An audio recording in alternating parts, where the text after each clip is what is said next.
Oke, buat soal yang 9 ini nama kita bakal nyelesain problem pola ya.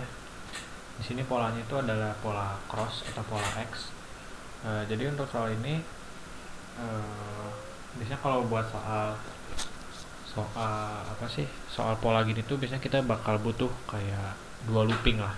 Jadi ntar looping yang pertama tuh buat panjangnya nih. Misalnya ini looping yang pertama tuh namanya I. Jadi looping I ini nanti buat yang panjangnya dari atas ke bawah. Terus looping yang kedua itu buat lebarnya. Mungkin kita sebut aja looping yang kedua tuh looping J gitu. Buat lebarnya yang ke dari kiri ke kanan. Nah, nanti tuh jadi kalau misalnya mau ngerjain soal yang kayak gini, kan ini kan kita disuruh ngeprint bintang tergantung dari posisinya kan. Nah, posisinya itu nanti adalah percabangannya atau pengkondisiannya nanti dalam loopnya yang kita jalanin. Terus ya pokoknya kalau misalnya bingung kenapa bisa kayak gini, ini tuh karena pengkondisian yang ada di dalam loopnya untuk ngeprint si bintangnya gitu. Nah, dalam cross problem ini, kalau misalnya kalian cermati nih, bisa kita bagi dua bagian nih polanya. Ada yang dari yang pertama tuh pola bintang yang nyerong dari kiri ke kanan nih, yang dari sini ke sini. Terus yang kedua itu pola bintang dari kanan ke kiri. Nah, sini. Nah, kalau yang pola pertama yang nyerong ke kanan nih, nyerong ke kanan, karena bentuknya kan dari kiri ke kanan ya. Jadi tiap barisnya tuh si bintangnya ini bakal menjauh ke kanan nih. Bakal menjauh ke kanan yang awalnya dari sini terus menjauh ke kanan, menjauh ke kanan, menjauh ke kanan sampai akhirnya sesuai sampai paling jauhnya lah ya. Terus yang kedua, karena dari kanan ke kiri, awalnya tuh dari yang jauh dulu di printnya, semakin lama makin mendekat sampai yang paling dekat. Nah, kalau misalnya kita lihat pola tersebut itu dari posisinya, nih kita ngomongin posisi si bintangnya nih. Nah, yang nyerang ke kanan itu posisinya kita anggap aja titik pertama itu adalah 1. Nah, mulai dari 1 nanti naik lagi nih kan ke kanan tuh berarti kan posisinya anggap aja naik gitu. Dari awalnya 1 terus jadi ke posisi 2, posisi 3, 4, 5, 6, 7 gitu. Nah, kalau misalnya kita cermati lagi juga 7 itu adalah masukannya. Jadi ini kayak termasuk panjangnya lah ya. Ini yang I-nya gitu. Si looping I-nya gitu nanti itu yang bekerja. Nah, kalau misalnya kita lihat juga yang pola pola yang ini yang dari kanan ke kiri itu tuh awalnya mulai dari si 7-nya ini. Kalau misalnya masukannya 7 berarti mulainya dari 7 terus ke 6, 5, 4, 3, 2, 1 gitu. Nah, mulai dari sini mungkin udah mulai kebayang kali ya gimana kita cara kondisiin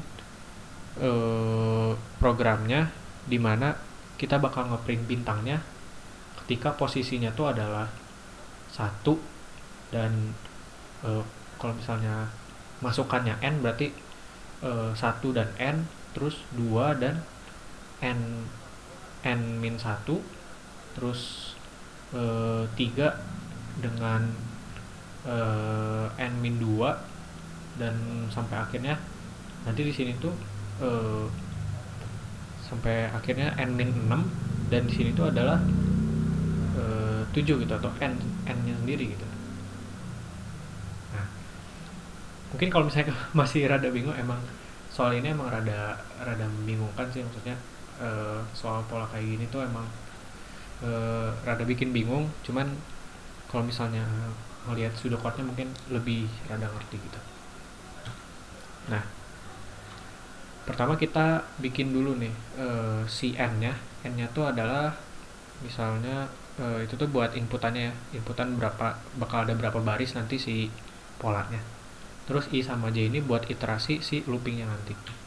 Nah, pertama kita inputin n dulu. Kalau udah nanti kita langsung masuk ke looping yang pertama. Kan tadi ilustrasinya kalau misalnya i itu untuk eh, bagian yang panjangnya gitu, atau bagian yang vertikalnya. Nah, terus yang looping kedua ini, yang j ini tuh untuk bagian yang horizontalnya. Jadi i untuk yang vertikalnya, j untuk horizontalnya. Nah, di sini kan tadi kan aku bilang kita tuh bakal ngeprint si bintangnya dengan kondisi tertentu. Terus tadi kan ada dua apa namanya? Ada dua pola gitu ya, yang nyerong ke kiri sama nyerong ke kanan. Nah, yang nyerong ke kanan itu kan tadi berarti ketika si si J-nya ini kan mulai dari satu. J itu kan buat yang horizontal nih. Si J-nya tuh mulai dari eh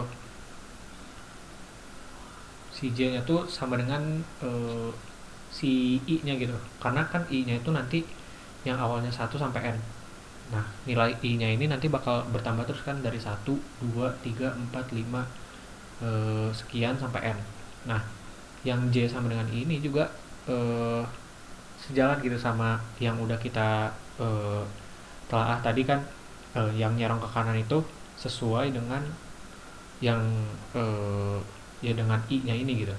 Jadi nanti si yang pola nyerong ke kanannya itu mulai dari satu, terus kedua, terus ketiga, terus keempat, kelima, sampai akhirnya ke N. Nah, itu buat bikin pola yang nyerong ke kanannya. Sementara untuk pola yang nyerong ke kiri tadi, kan misalnya kita udah lihat mulai dari N, terus N-1, N-2, N-3, sekian sampai akhirnya N dikurangi N-1, ya kan? Nah, itu tuh kita dapat rumusnya adalah n min i plus 1, karena nanti si i nya kan nambah terus. Tapi kenapa kita harus tambah 1? Biar nanti pertumbuhannya tuh berkurangnya tuh cuman 1 gitu. Jadi nanti dari n jadi n min 1, n min 2, n min 3, seterusnya sampai nanti sampai ke 1 lagi berarti ya, ke 1 lagi. Nah, itu nanti kalau misalnya di apa kondisi tersebut kita bakal ngeprintin si bintangnya. Tapi kalau misalnya di kondisi yang lain kita bakal ngeprint ini apa, si spasi aja gitu, atau space kosong lah. Nah, nanti si programnya di sini ya udah bakal pertama ya di looping yang pertama ntar ini bakal berakhir. Terus nanti di sini print backslash n itu maksudnya ini kayak ngebikin line baru lah, terus nanti ya udah habis itu lanjut lagi nih si for yang apa, si looping yang pertama ini. Jadi kalau misalnya kalian lihat juga di sini yang looping di dalam ini, yang J tadi kan buat apa, buat ngeprint yang horizontalnya. Sementara kalau apa buat kayak bukan ngeprint sih, kayak lebih bertanggung jawab ke yang horizontal. Sementara kalau misalnya yang looping yang terluar ini lebih bertanggung jawab ke yang vertikalnya gitu. Jadi makanya kita bakal ngeprintnya itu di dalam looping yang kedua. Mungkin sekian untuk penjelasan soal kali ini. Mohon maaf kalau misalnya masih bingung. Sekian.